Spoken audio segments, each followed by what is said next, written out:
శ్రీ మహాగణాధిపతయే నమః. శ్రీమాత్రే నమః.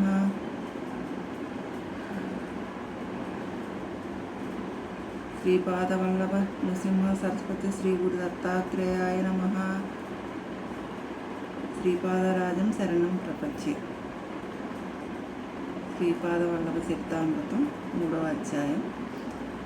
ఈ అధ్యాయం చదువుట వలన వినుట వలన నాగదోష నివారణ, సంతాన ప్రాప్తి కలుగును. శ్రీ పళనిస్వామి తన ఆసనం నందే కూర్చుని తపస్సమాధిలోనికి పోయెను.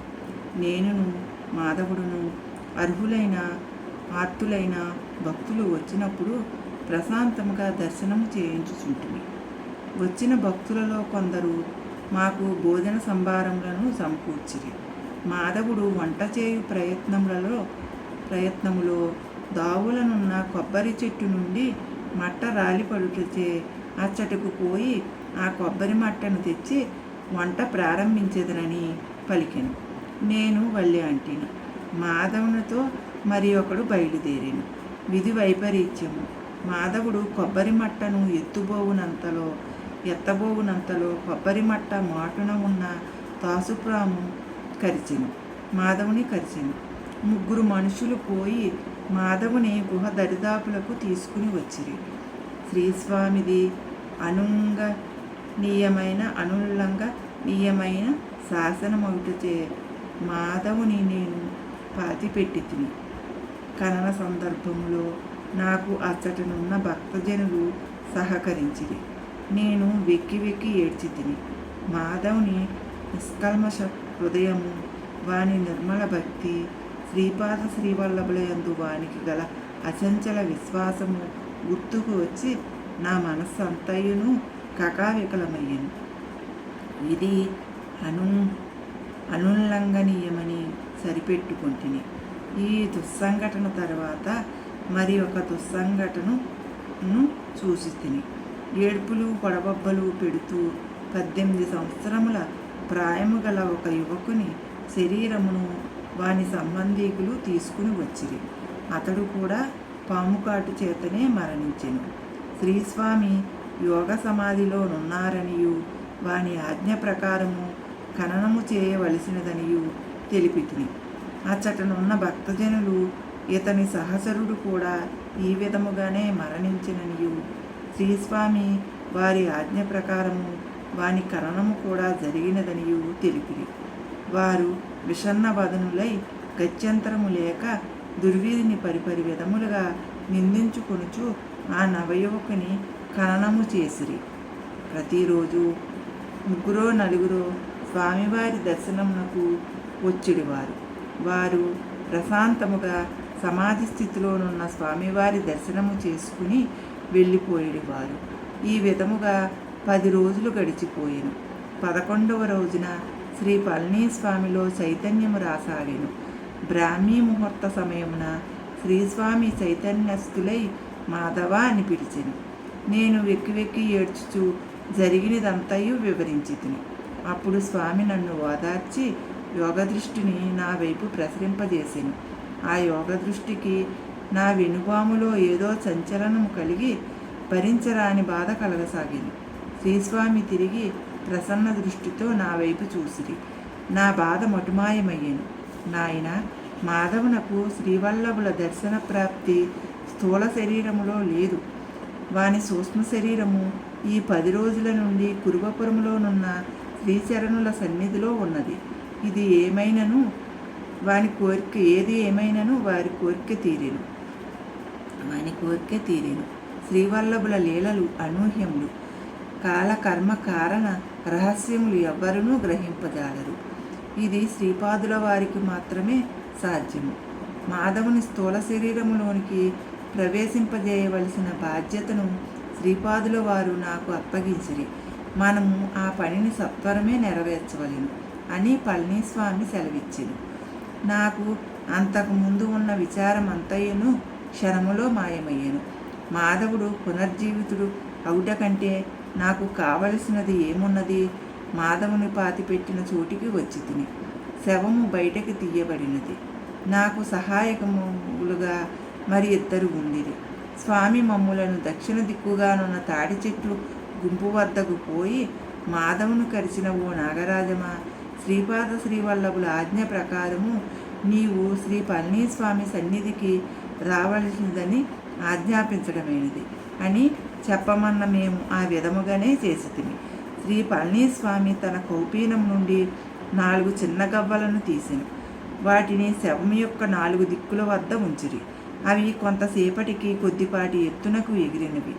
ఆ పిదప రివ్వుమని ధ్వని చేయుచు ఆకాశంలోనికి 4 దిక్కులలోనికి పోయినవి. మరి కొంతసేపటికి బుసలు కొట్టుచూ వచ్చుచున్న నాగుపామును చూసితిమి. అది ఉత్తర దిక్కు నుండి వచ్చుచుండెను. ఆ పాము చాలా అసహనముగా నుండెను. శ్రీ పళనిస్వామి యొక్క 4 చిన్న గవ్వలు దాని పడగ మీద గుచ్చినట్లుగా అంటుకుపోయి ఉండెను. శ్రీ పళనిస్వామి ఆ పాముని మాధవుని శరీరం నుండి విషమును తీసివేయమని చెప్పాను. పాము ఎచ్చట కరిచినదో అచ్చటి నుండే విషము గ్రహించబడిను. శ్రీ పళనిస్వామి శ్రీపాద శ్రీవల్లభ నామమును స్మరిస్తూ ఆ పాముపై మంత్రోదకమును జల్లిరి. ఆ పాము శ్రీ పళనిస్వామి పాదములను ముద్దు పెట్టుకుని శ్రీ స్వామికి ముమ్మారు ప్రదక్షిణము చేసి ప్రశాంతముగా నిష్క్రమించెను. దత్తభక్తులకు అన్నము పెట్టుట వలన కలుగు ఫలము. శ్రీ పళనిస్వామి ఈ విధముగా సెలవిచ్చిరి. ఈ పాము గత జన్మమునందు ఒక స్త్రీ. ఆమె వృద్ధురాలయ్యెను. ఆమె కొంత పాపమును కొంత పుణ్యమును చేసి ఉండెను. ఒక పర్యాయము దత్తభక్తుడైన ఒక బ్రాహ్మణునకు ఆమె అన్నము పెట్టెను. దత్తుడు చాలా సులభముగా ప్రసన్నమగు తత్వము కలవాడు. ఆమె మరణించిన తరువాత యమలోకమునకు పోయెను. యమధర్మరాజు ఈమెనిట్లు ప్రశ్నించెను. నీవు కొంత పాపమును కొంత పుణ్యమును చేసుకుని ఉంటివి. దత్తభక్తుడైన బ్రాహ్మణునకు అన్నము పెట్టుట వలన నీకు మహాఫలము సిద్ధించినది. శ్రీ దత్తాత్రేయుల వారు ప్రస్తుతము శ్రీపాద శ్రీవల్లభ రూపమున మానవలోకములో ఉన్నారు. నీ పాపపుణ్యముల ఖాతాలో మార్పు చేయవలసిందనియు నీకు మహాపుణ్యం కలుగునట్లును స్వల్ప పాపం కలుగునట్లును మమ్ములను వారు ఆజ్ఞాపించిరి. అందుచేత చిత్రగుప్తుల వారు నీ ఖాతాలో మార్పును చేసిరి. నీవు తొలుదొత్తగా పాపమును అనుభవించేదవా లేక పుణ్యమును అనుభవించేదవా?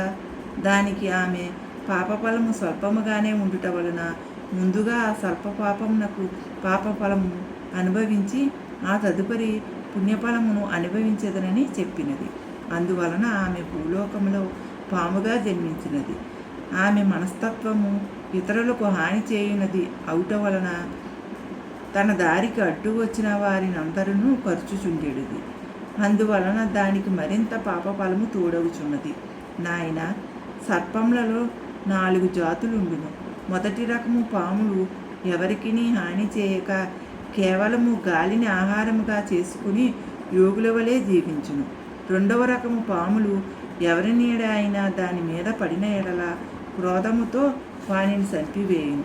మూడవ రకము పాములు నరుని కంట పడకుండా ఉండగలందులకు ప్రయత్నించును. ఒకవేళ నరుడు ఎదురైన ఎడల భయముతో పారిపోవును. నాలుగవ రకము పాములు ఎవ్వరునూ తమకు అపకారము చేయకపోయినను నిష్కారణముగా తమ కంటబడిన వారిపై పగబట్టి కాటువేయును. ఆ వృద్ధ స్త్రీ రజోగుణ పూరితురాలు కనుక తన దాపులకు వచ్చిన మాధవుని కాటువేసింది. ఆమె పూర్వపుణ్య వశమును మాధవుని కాటువేసినది. మాధవుడు పూర్వజన్మములోని పాపవశమున విగతజీవుడయ్యను. శ్రీపాదుల వారి అనుగ్రహం వలన ఆ వృద్ధ స్త్రీ త్వరలోనే తన నాగజన్మం నుండి విముక్తురాలై ఉన్నత లోకమును పొందెను. జీవుడు పిండావస్థలో సర్పిలాకారములో ఉండును. నాగదోషము వలన సంతాన నష్టము కలుగును. యోగ్యులకు అన్నదాన ఫలము. శ్రీదత్తుడు అల్ప సంతోషి. శ్రీదత్తుని నామమున ఎవరికైనా అన్నము పెట్టినచో అన్నగ్రహీత యోగ్యుడైన ఎడల అన్నదాతకు విశేష ఫలము కలుగును. ఆ అన్నపానములోని కొంత భాగము మనస్సుగా మారును. అన్నదాత యొక్క మనస్సు, బుద్ధి, చిత్తము, అహంకారము, శరీరము మంగళప్రదమైన స్పందనలతో నిండును. దాని వలన వానికి సృష్టిలోని పదార్థములను ఆకర్షించు శక్తి కలుగును. వస్తు సమృద్ధియే లక్ష్మీ కటాక్షం.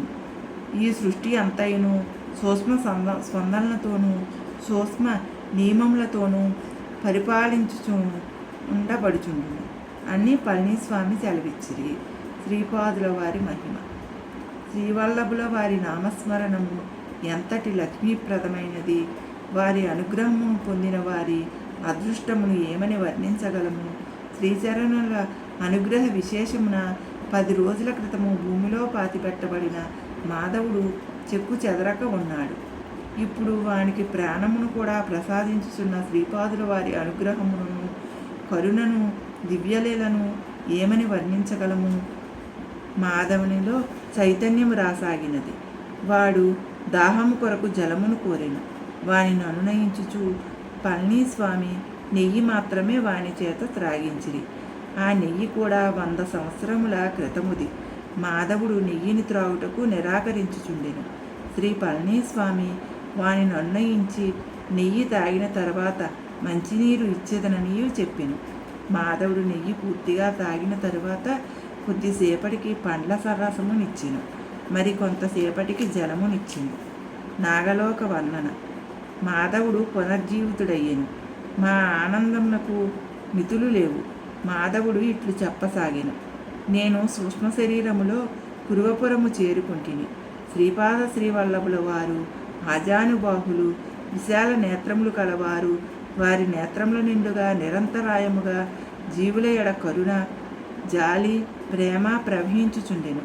నేను స్థూలదేహదారిని కాకపోవుట వలన అచ్చట స్థూలదేహదారులైన భక్తులకు కనిపించనైతిని. శ్రీవల్లభులు పురవపురములోని ఆ దీవి మధ్యభాగమునకు పొమ్మని ఆజ్ఞాపించిరి. నేను శ్రీవల్లభుల నామస్మరణను చేసుకొనుచు ఆ దీవి యొక్క మధ్యభాగం నుండి లోతులలోనికి పోతిని. భూమి యొక్క లోతులలో భూ కేంద్రము వద్ద అనేక ప్రసాదములున్నట్లు కనుగొంటిని. అది పాతాళ లోకమని తెలుసుకుంటుని. స్థూలముగా చూసువారికి అచ్చట స్థూలరూప పదార్థము మాత్రమే గోచరించును. నావలే సూక్ష్మ శరీరములో పోవు వారికి అచ్చట సూక్ష్మరూపమైన లోకము గోచరించును. అచ్చటనున్న నాగజాతి వారు కామరూపదారులు. వారు కోరిన రూపమును ధరించుటకు శక్తి కలిగిన వారు. వారు సాధారణముగా నాగరూపంలోనే సంచరించుటకు ఇష్టపడువారు. అచ్చట నేను అనేక మహాసర్పములను చూసితిని. కొన్ని సర్పములకు వేలకు వేల పడగలున్నవి. పడగల యందు మనులున్నవి. వాటి నుండి కాంతి ప్రసారము జరుగుచున్నది. కొన్ని నాగులు యోగముద్రలోనున్నట్లు పడగలను విప్పి మౌనముద్రలోనున్నవి. ఆశ్చర్యము, అందులో ఒక మహాసర్పముండెను. ఆ సర్పమునకు వేలకు వేల పడగలుండెను. ఆ మహాసర్పముపై శ్రీపాద శ్రీవల్లభులు శ్రీ మహావిష్ణువు వల్లే పవళించి ఉండిరి. అచ్చటనున్న మహాసర్పములు వేదగానము చేయుచున్నవి. స్వామి చిదానందముగా ఆ గానమును వినుచుండెను. నా పక్కనున్న ఒక మహాసర్పము ఈ విధముగా చెప్పసాగింది. శ్రీ దత్తాత్రేయ మహామహిమ. శ్రీదత్త ప్రభువులు నేపాళ దేశమునందు గల చిత్రకూటములో అనసూయ పర్వతముపై అత్రి అనసూయలకు పుత్రుడుగా పూర్వయుగములో అవతరించిరి. వారు అవతారమును చాలించకుండా సూక్ష్మరూపములో నీలగిరి శిఖరమున, శ్రీశైల శిఖరమున, శబరిగిరి శిఖరమున, సహ్యాద్రి అందులను సంచరించుచుందురు. దిక్కులే ఆడంబరముగా వస్త్రముగా కలిగిన వారు దిగంబరులని ప్రఖ్యాతి చెందిదరు. సహ్యాద్రి అందు వారు యోగనిష్ఠులైరి. వారు నాద సాంప్రదాయనులైన గోరక్షానాథునకు కూడా క్రియాయోగమును ఉపదేశించిరి. జ్ఞానేశ్వరుడను యోగికి కేసరీ ముద్రలో కూర్చున్న నిరాకార యోగి రూపంలో వీరు దర్శనమిచ్చిరి. వీరు దేశకాలములకు అతీతులు. శ్రీ గురువు సన్నిధిలోనున్న మాకు భూత భవిష్య వర్తమానములు వేరువేరుగా కనిపించవు. మాకు అంతయును నిత్య వర్తమానమే. అనగా సమేత దత్తాత్రేయ వర్ణన దర్శన. నా పక్కనున్న మరి ఒక మహాసర్పము, నాయనా మాధవ, మమ్ములను కాలనాగులని ఋషీశ్వరులందరూ. శ్రీదత్తుడు వేలకు వేల సంవత్సరములు రాజ్య పరిపాలన చేసిన తరువాత తన రూపమును గుప్తపరుచుకొనగోరెను. వారు నదిలో నీట మునిగి కొన్ని సంవత్సరములుండిరి. ఆ పైన నీటిపైకి వచ్చిరి. వారు అనుచరులమైన మేము తిరిగి వారు మాతో వచ్చుతురని అచ్చటనే ఉంటిమి. వారు మా నుండి మరుగుపరుచుకొనుటకు యత్నించుచున్నారని మాకు తెలియను. వారు తిరిగి నేట మునిగి కొన్ని సంవత్సరముల తరువాత పైకి వచ్చిరి. అయితే ఈసారి వారి చేతిలో మధుపాత్ర ఉండెను. మరి ఒక చేతిలో 16 సంవత్సరముల వయసు గల సొగసుగత్తె ఉండెను. మధుపానమత్తుడును స్త్రీలోలుడును అయిన ఇతనినా మనము ఇంతవరకు దైవముని భ్రమించితిమని అనుకుని మేము మరలిపోతుమి. వారు అదృశ్యులైన తదుపరి మాకు జ్ఞానోదయమైనది. వారి చేతిలోనున్న మధుపాత్ర యోగానంద రూపమైన అమృతమనియు ఆ సొగసుగత్తె త్రిశక్తి రూపిణి అయిన అనగాలక్ష్మీదేవి అనియు మాకు స్మరించెను. తిరిగి వారిని ఈ భూమిపై అవతరింపజేయుటకు ఘోర తపస్సు చేసితిమి. శ్రీదత్తుల అనుగ్రహమున శ్రీ పీఠికాపురములో వారు శ్రీవల్లభ అవతారమును దాల్చిరి. శ్రీ కురువపుర వర్ణన. అచ్చట వారు ఎచ్చోట స్నానార్థము నీట మునిగిరో ఆనాడు వారు ఎచ్చోట స్నానార్థము నీట మునిగిరో అదే ఈ పరమ పవిత్రమైన కురువపురము. వారు జల సమాధిలోనున్నట్లే మేమును మా సూక్ష్మ స్పందనలతో ఈ సూక్ష్మలోకమున యోగ సమాధిలోనున్నాము. కౌరవ పాండవులకు మూలపురుషుడైన కురు అను మహారాజునకు జ్ఞానోపదేశము చేసిన కురువపురమే ఈ పవిత్ర స్థలము. నాయన మాధవ, ఈ కురువపుర మహత్యము వర్ణించుటకు ఆదిశేషునకైనను తరము కాదు. సదాశివ బ్రహ్మేంద్ర పూర్వగాథ. శ్రీపాద శ్రీవల్లభుల శ్రీశరణములకు నేను ప్రణమిల్లితిని. శ్రీవల్లభులు కరుణాతరంగులై వత్స, ఈ దివ్య భవ్య దర్శనము గొప్ప అలభ్యయోగము. నీతో మాట్లాడిన ఒక మహాసర్పము రాబోవు శతాబ్దములలో జ్యోతి రామలింగ స్వామి రూపమును అవతరించి జ్యోతి రూపముగానే అంతర్ధానమగును. నీతో మాట్లాడిన మరి ఒక మహాసర్పము సదాశివ బ్రహ్మేంద్ర నామమున రాబోవు శతాబ్దములలో భూమి మీద అవతరించి అనేక లీలలను చూపును. శ్రీ పీఠికాపురము నాకు అత్యంత ప్రీతిపాత్రము. నా పాదుకలు పీఠికాపురములో ప్రతిష్ఠించబడును. నేను జన్మించిన నా మాతామహ గృహమునందే నా పాదుకులు ప్రతిష్ఠించబడును. నా జన్మ కర్మలు దివ్యములు, అవి రహస్యములు, అవి గోపనీయములు. నీవు శ్రీ పీఠికాపురములో నా పాదుకులు ప్రతిష్ఠించబడు స్థలము నుండి పాతాళమును చేరి అచ్చట తపోనిష్టలోనున్న కాలనాగులను కలుసుకుని రమ్మనిరి. శ్రీ పళనీస్వామి మందహాసము చేయుచు, నాయన మాధవ, పీఠికాపురమునందలి కాలనాగులను గూర్చి తదుపరి చెప్పవచ్చును. మనము సత్వరమే స్నానము పూర్తి చేసి ధ్యానము చేయవలెను. ఇది శ్రీపాద శ్రీవల్లభుల వారి ఆజ్ఞ అని తెలిపాను. శ్రీపాద శ్రీవల్లభులకు జయము. శ్రీపాదరాజం శరణం ప్రపంచే. శ్రీపాదవల్లభ చరితామృతం 3వ అధ్యాయం సంపూర్ణము. తదుపరి భాగము తరువాయి భాగంలో వినితులు. ఓం శాంతి శాంతి శాంతి.